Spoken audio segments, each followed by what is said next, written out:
Buenas tardes, profe. El día de hoy yo voy a hacer la lectura sobre el libro La Vuelta al Mundo en 80 días de Julio Verne.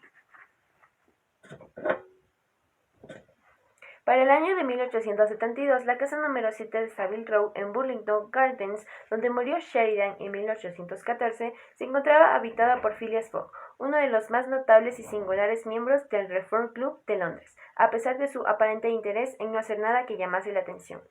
Por consiguiente, Phileas Fogg, enigmático personaje de quien solo se sabía que era un hombre muy galante y de los más cumplidos gentlemen de la alta sociedad inglesa, sucedía a uno de los más grandes oradores que honran a Inglaterra.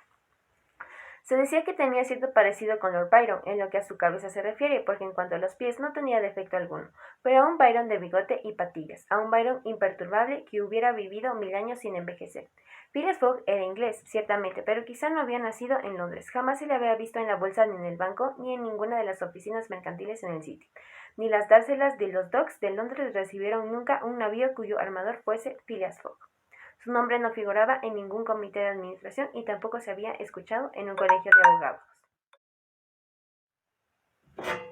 ¿Es rico Phileas Fogg? No cabía duda, pero como había obtenido su fortuna es lo que los mejor informados no podían decir, y para saberlo, el último a quien convenía dirigirse era el señor Fogg. En todo caso, a pesar de no ser demasiado pródigo, tampoco avaro, porque en cualquier parte donde faltase auxilio para una causa noble, útil o generosa, solía brindarlo con sigilo y hasta con el velo del anonimato. En suma, difícil encontrar a alguien que fuese menos comunicativo que este caballero. Hablaba lo menos posible y parecía tanto más misterioso cuanto más silencioso era. Llevaba su vida al día, pero lo que hacía era siempre lo mismo, de forma tan matemática, que la imaginación descontenta buscaba lo que podría haber más allá. Había viajado, era factible, porque conocía el mapamundi mejor que cualquiera. No había sitio, por remoto que resultara, del que no pareciese tener un especial conocimiento. A veces, pero siempre en pocas breves y claras palabras, desvirtuaba los 1000 propósitos falsos que solían circular en el club acerca de viajeros perdidos o extraviados. Indicaba las probabilidades más reales. Conviene advertir que los personajes de Madame Toussaint son unas figuras de cera muy visitadas y a las cuales verdaderamente no les falta más que hablar. Durante los breves instantes en que pudo conversar con Phileas Fogg, Passepartout había examinado rápida pero cuidadosamente a su nuevo amo. Era un hombre de unos 40 años, de noble y arrogante figura, alto de estatura, con cierta ligera obesidad que no le venía mal, de cabellera rubia, frente tersa y sin señal de arrugas en las sienes, rostro más bien pálido que sonrosado y espléndida dentadura. Parecía poseer en el más alto grado eso que los fisonomistas llaman el reposo en la acción, facultad común a todos los que hacen más trabajo que ruido. Sereno, flemático, mirada transparente, inmóvil el párpado, era el tipo cabal de esos ingleses de sangre fría que suelen encontrarse a menudo en el Reino Unido y cuya actitud algo académica ha sido tan fielmente reproducida por el pincel de Angélica Kauffmann. Visto en los diferentes ascos de su existencia, este gentleman despertaba la idea de un ser muy equilibrado en todas sus partes, proporcionado con precisión y tan exacto como un cronómetro de Leroy o de Earnshaw. La casa de Savile Row, sin ser suntuosa, resultaba muy confortable. Por los demás, con los invariables hábitos del inquilino, el servicio no era difícil. Sin embargo, Phileas Fogg exigía de su único criado una regularidad y una puntualidad extraordinarias.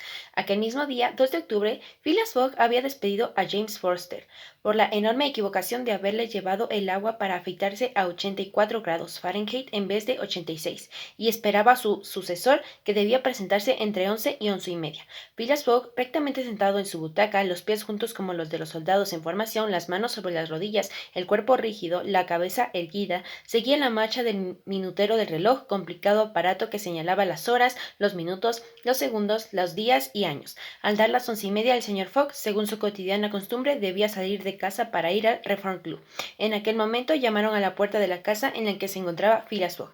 El despedido James Foster apareció diciendo: «El nuevo criado». Un mozo de unos 30 años apareció y saludó.